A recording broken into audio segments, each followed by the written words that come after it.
anybody's faith feel like you're running blind? There is a superhero named Bruce Banner who was hit with gamma radiation years ago.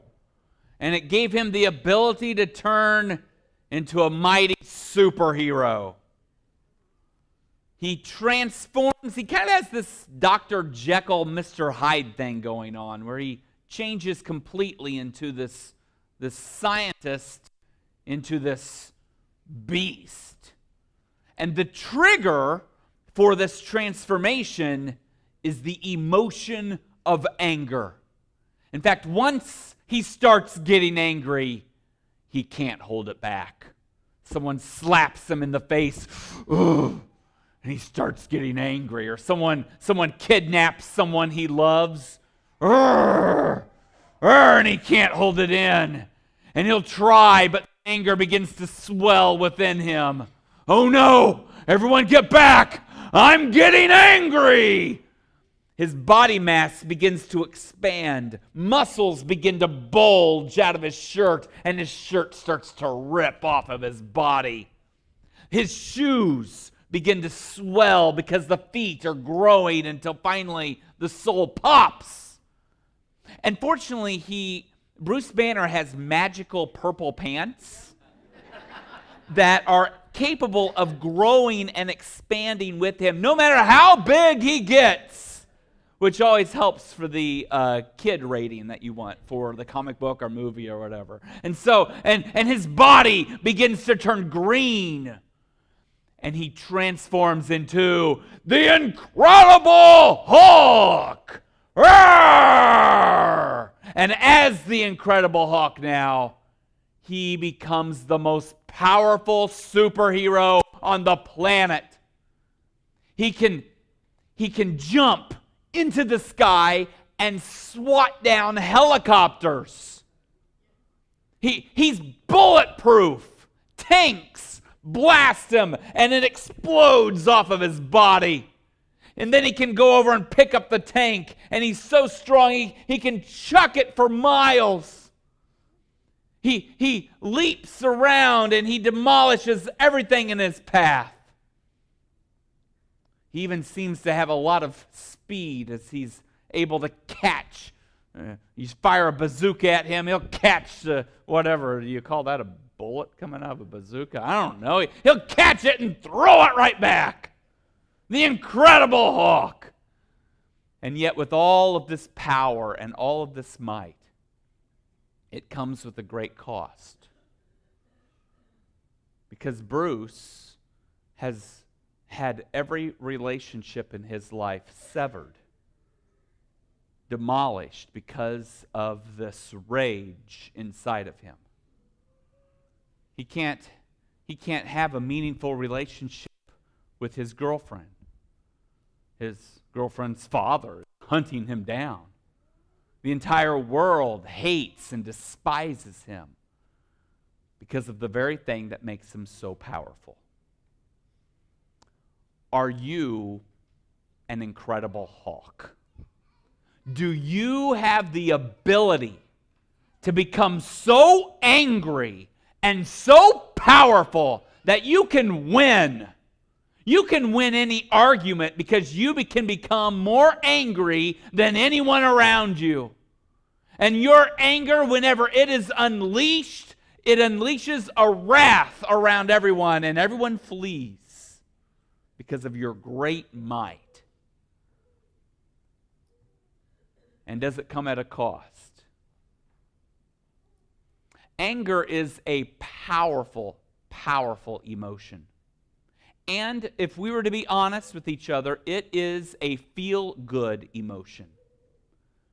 For those of us that struggle with anger, you know it's true. There's something about being angry that actually feels really good. It is the feeling of power, and it is the release of frustration. I have struggled with anger throughout my life. I share that with people, and sometimes I have people doubting that. They see a lot of joy, and they see a lot of happiness, and they see smile and an obnoxious laugh. That sounds like some honking horn or something. It's going on. You might not notice the anger within me for two reasons. First, because when we are out in public, everyone always puts their best foot forward. I do it, and you do it too. And the second reason is because God has done a great work in my life. In fact, this last week I said, so I'm preaching on anger, Rachel. Are you still married to an angry man? And she went, nah. Oh, good.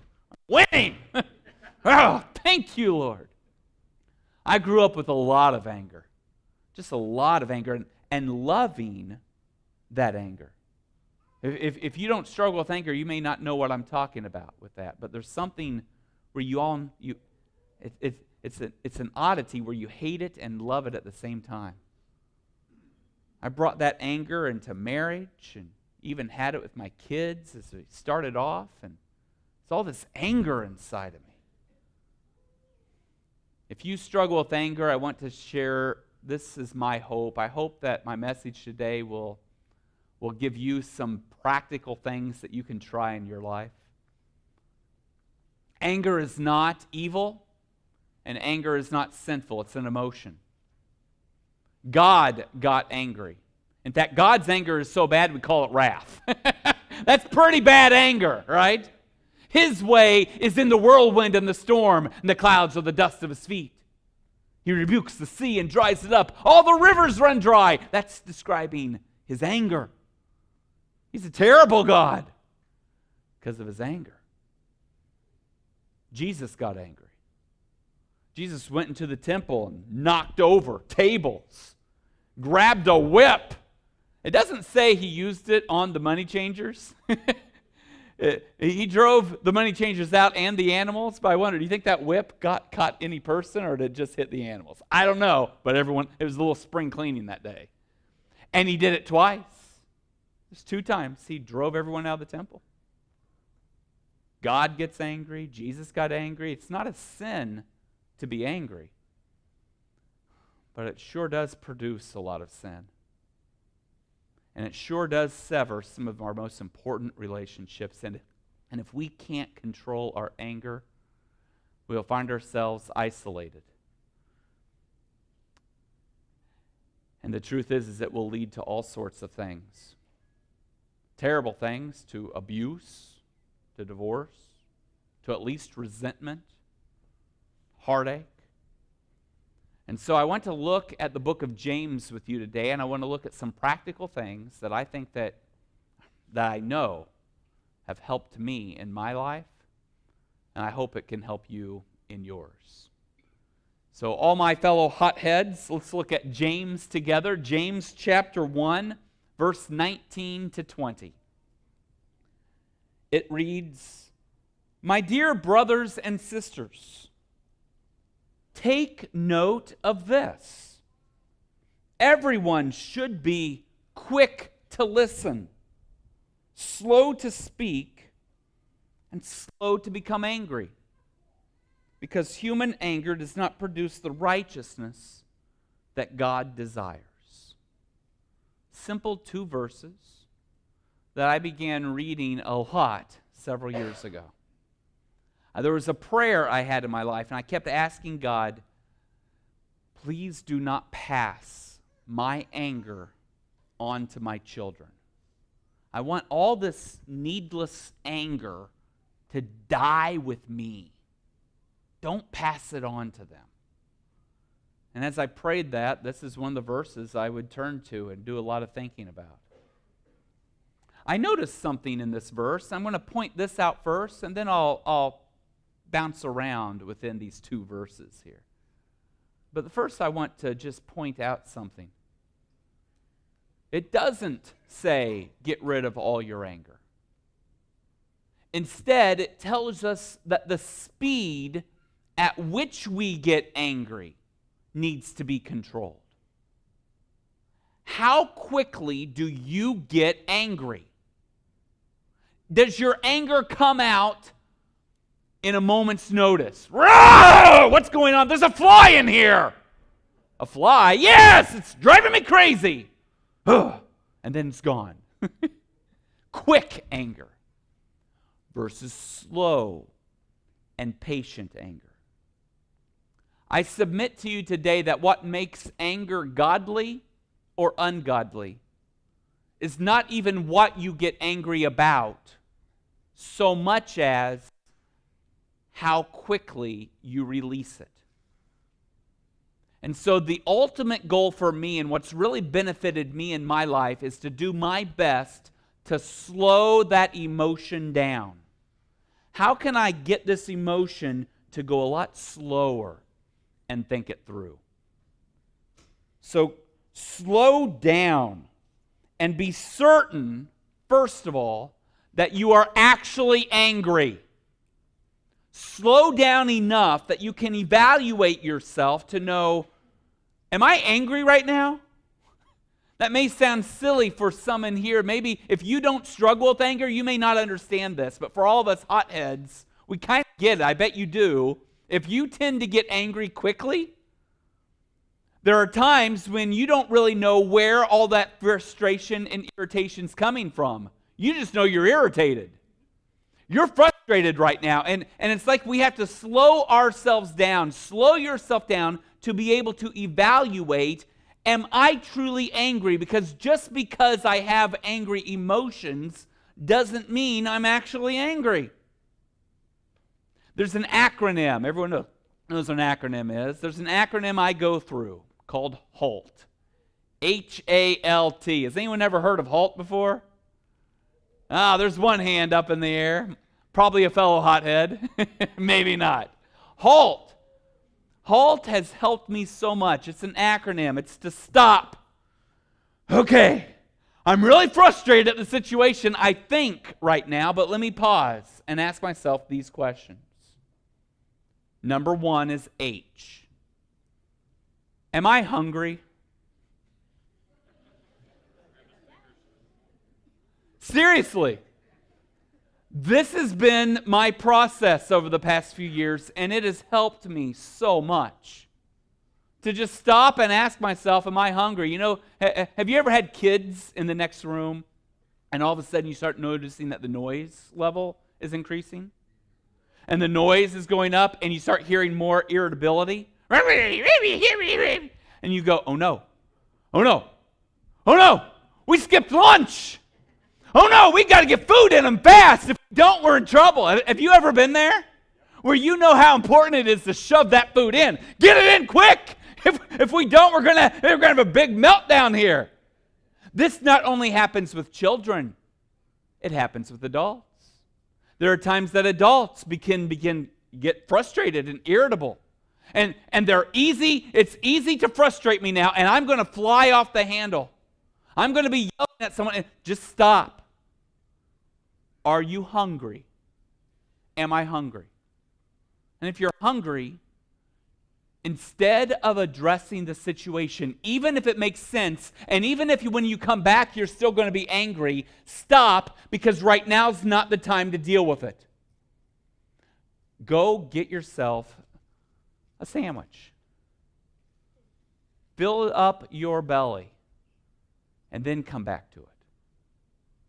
Number 2, here with the HALT, ask yourself, am I angry? This is what I'll do. I'm really frustrated when the kids is annoying me. What? I told you to stop. Wait, am I hungry? No. Am I angry about something else?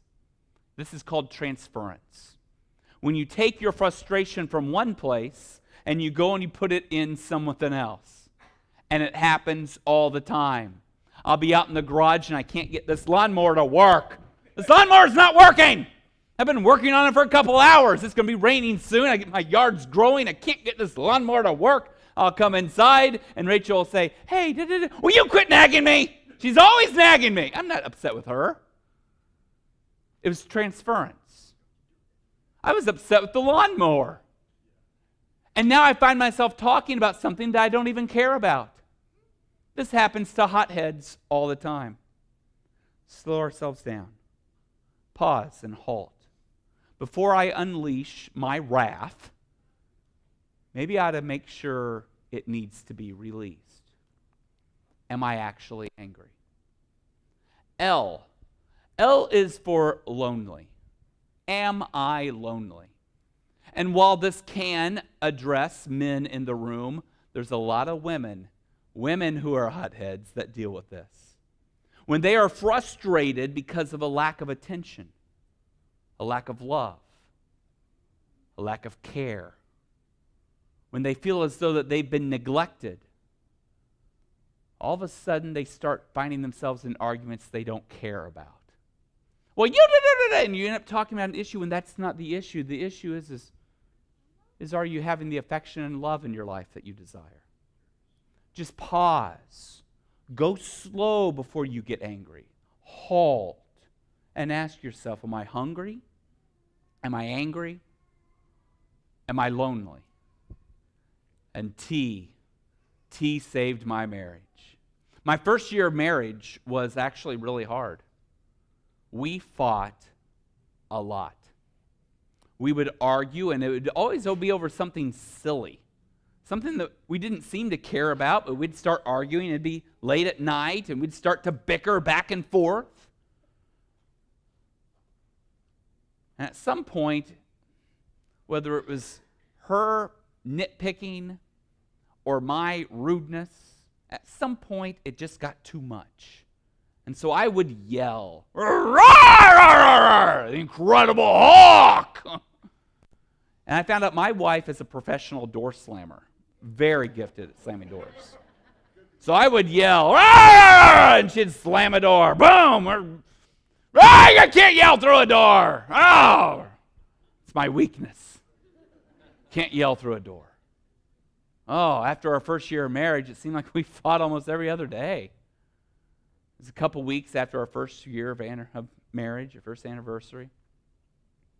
And there's one night, and actually I should have asked her, I think we were fighting over where the remote control was. I think it was that stupid. We were having some stupid argument, though. And we're in the living room. My wife is looking at me with all of this frustration, and I just looked at her as she's talking to me, and I saw something else in her eyes.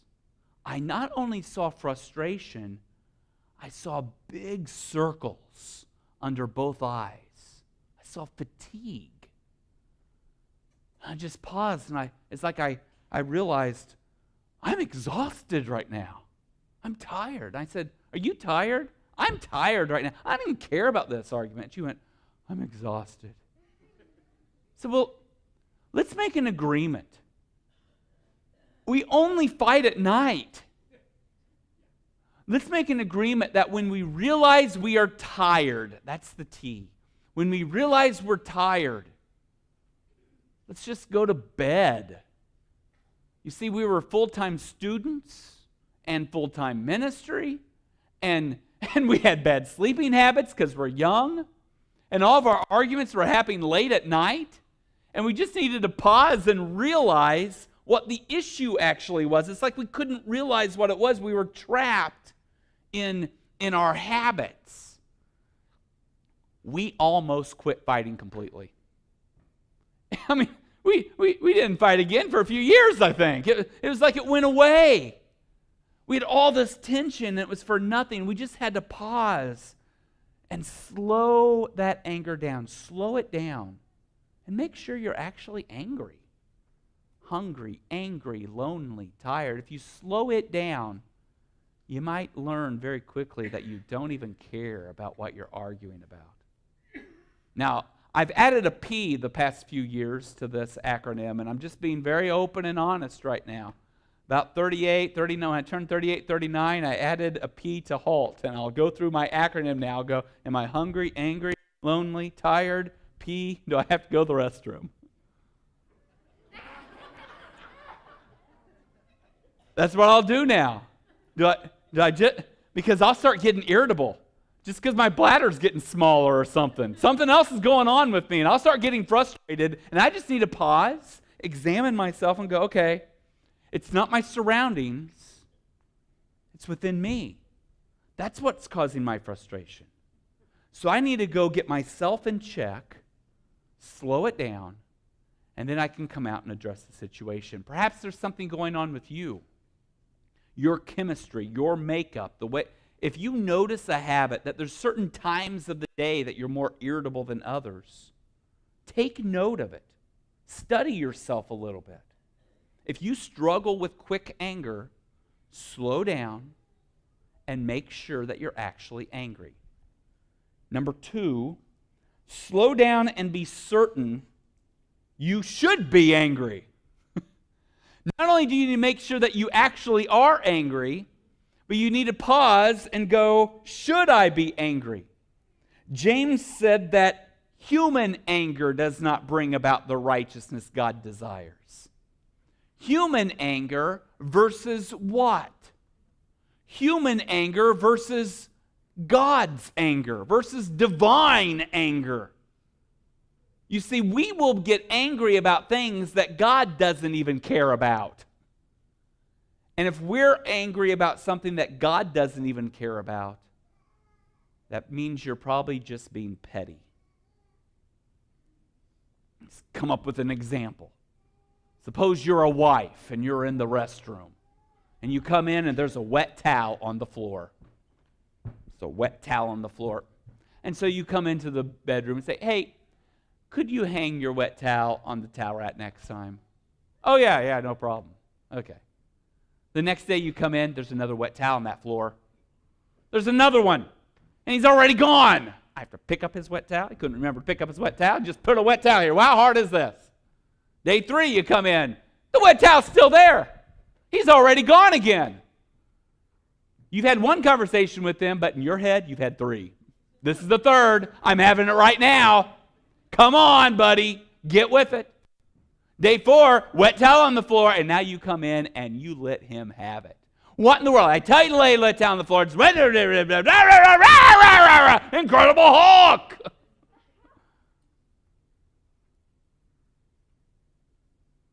God made swamps. He created fungus. Does God care about the very thing you care about so much? There are times whenever we get so frustrated with something that God doesn't even care about. And if you're frustrated with it and God doesn't, it's the difference between human anger and God anger. And my suggestion to you is just because something makes you angry doesn't mean it should make you angry. And there might be a different emotion or a different approach that will accomplish the goal better than anger will. In fact, wives have a lot of power. Wives have a lot of abilities. In fact, you can turn that husband's head wherever you want. It's like you're the neck. If he's the head of the house, you're the neck, and you can turn it around.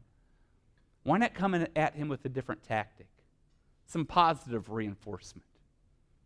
Or why not decide in your life you're going to be a towel picker-upper? Whatever it entails. Instead of approaching it with anger, slow yourself down and make sure that God gets angry with it. And there's an easy way to do that. If you want to know, is God angry with this situation? Because we have all this hostility at work, and I'm trying to figure it out. And I bet God's even angry right now. Here's an easy way to tell. Book, chapter, verse. Is there any verse in the Bible that gives us a hint that God is angry with this situation? He gets angry with lies and cheating, gossip and deception. There's things God does get angry with. Evaluate it, study it, look it up. And if you don't have a book, chapter, verse, put your anger aside and go, okay, this isn't something to be angry about. It's just something to deal with.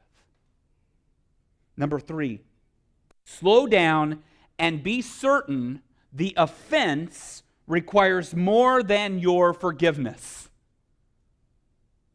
Forgiveness needs to be the go-to. The verse says to be quick to listen, slow to speak. I think this is where we get the expression, you have been given 2 ears and 1 mouth for a reason. This is probably the verse it came from. Yeah, slow down And just make sure that you couldn't just fix the whole situation right now by being quick to forgive. Curious, who in here has been married the longest? Is there anyone that's been married for 20 years? 20? Okay. Let's go to 30. 30 years? 40? Any 40-year people? There's a 40. How about 45? 45? Okay, you got everyone beat. How many years is it? 53 years. 53 years. Do you guys fight? Not near as much. Have you ever been around a family, a couple that's been married for years like that, and they'll tell you that they don't fight at all? They'll go, "Oh, we don't fight." I get that all the time. I'll go on an interview and they've been married like 40 or 50 years, and like, "Well, so how do you guys like get along and stuff?" And I go, "Oh, we don't fight." And then like 5 minutes later, you hear them bickering. Like, what is this? I hear you fighting right now. But what they do is this. They bicker and like, "Well, this. Well, fine. Well, okay, whatever." And they drop it that fast. So it's not even like fighting for them because they've learned to forgive so quickly. They just deal it out. Here, I'll just throw you another forgiveness. They've gotten really good at forgiving each other. It's their go-to. You need to have this as your go-to. And whenever you get angry, pause and go, is this something that I'm even angry about? Is it something I should be angry about? Could I just get rid of this whole situation right now by just forgiving, by just letting it go? There's going to be a lot of rocks thrown at you in life. Someone's going to throw a rock at you while you're driving down the road and they're going to cut you off. What? Poof, just get hit in the head with a rock. You're going to go to a store and someone's going to be rude to you. They're going to make some comment. You get hit in the head with a rock. You can go to work and your boss, that boss of yours, he's going to take a rock. He's going to chuck it right at you. It's going to hit you so hard. You're going to go home and your spouse is going to hit you as you walk in the door. At least let me walk in the door first. Rock hits you right square between the eyes. Rocks are going to be thrown at you all the time. And when someone throws a rock at you, you have 4 choices. Choice number 1. You can take that rock and you can throw it right back at them. That's what a lot of people do. Someone hits you with a rock, you pick it up and you throw it right back at them. Hit me at the rock, I'll hit you at the rock. Well, you're supposed to do this. Well, yes, I did. Incredible Hulk. Number 2, you could take the rock and you could throw it at someone else. Boom! Ah! You hit me at the rock. What I do? Well, you got close to me.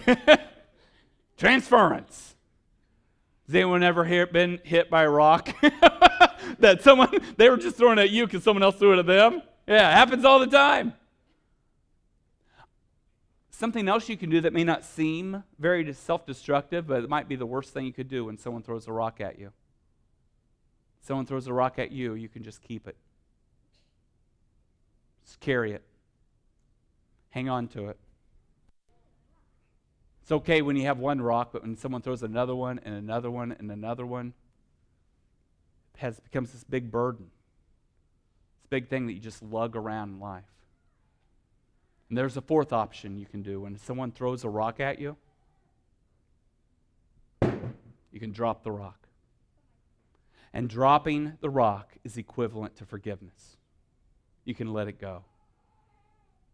And if you can slow yourself down and be quick to listen, be slow to speak, slow to become angry, and pause enough to evaluate the situation, you might see that the only thing that this situation truly needs right now is my forgiveness.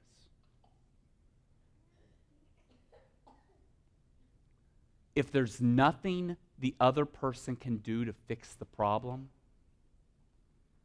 then the problem is you.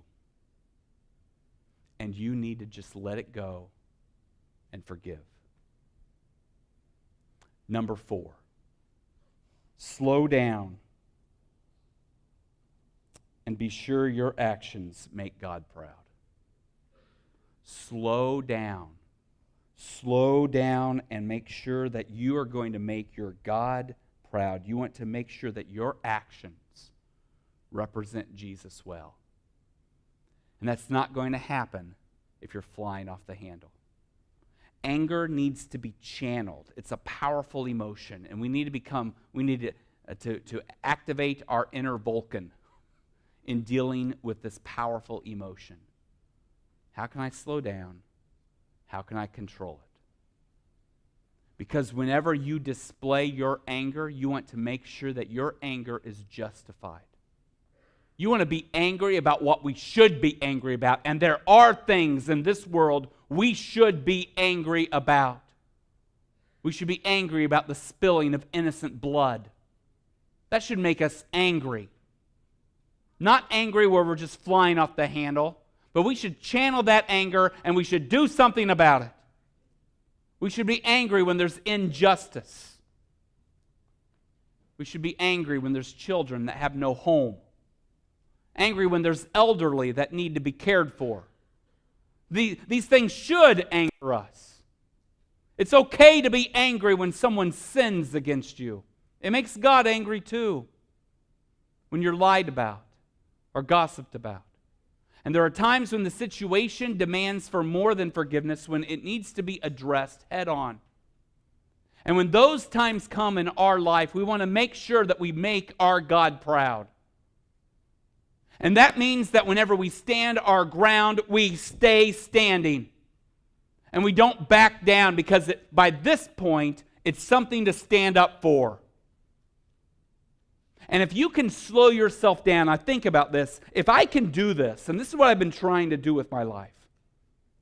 If instead of flying off the handle, if I can go, okay, I'm really frustrated right now. Hungry, angry, lonely, tired. Do I have a reason to be upset? Do I just need to go to the restroom? Okay, no, it's not me. There's actually a situation here. Is it something that I should be frustrated with, though? Does God even care about this? Yes, God cares about it. Here's a book, chapter, verse. Yes, it's something that would even anger God.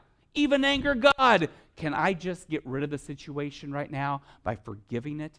No. By forgiving it, the situation still persists. It's affecting many people right now. I've got to stand up, and I've got to do what is right and just and good. When I get to that point, and I've slowed myself down, and I've thought through this whole process, when I display my anger now, I can come and I can be resolute. I can be confident that I'm headed in the right direction, and I can fix my eyes on where we need to go and display anger in a godly fashion. That's what anger was meant to do. And that's the type of anger you need to have in your life. To display it in a way where God's going, yes, there goes my soldier. That's what we're supposed to be about. And all this other stuff, where we just get rid of it and we turn in the Incredible Hulk and we smash all this stuff in our lives, it's chaos. So my challenge to all my hotheads today, this week, would you practice slowing your anger down? Would you start evaluating yourself, look at where you are, and try to pause before you react? And if you do, I guarantee all the people in your life will absolutely love it. Because it's no fun living with a hothead. They want you to come to peace. And I just want to, if I could just say this, I am so thankful my God has answered my prayers. I look down at my children right now and I go, I don't see the anger. Praise God!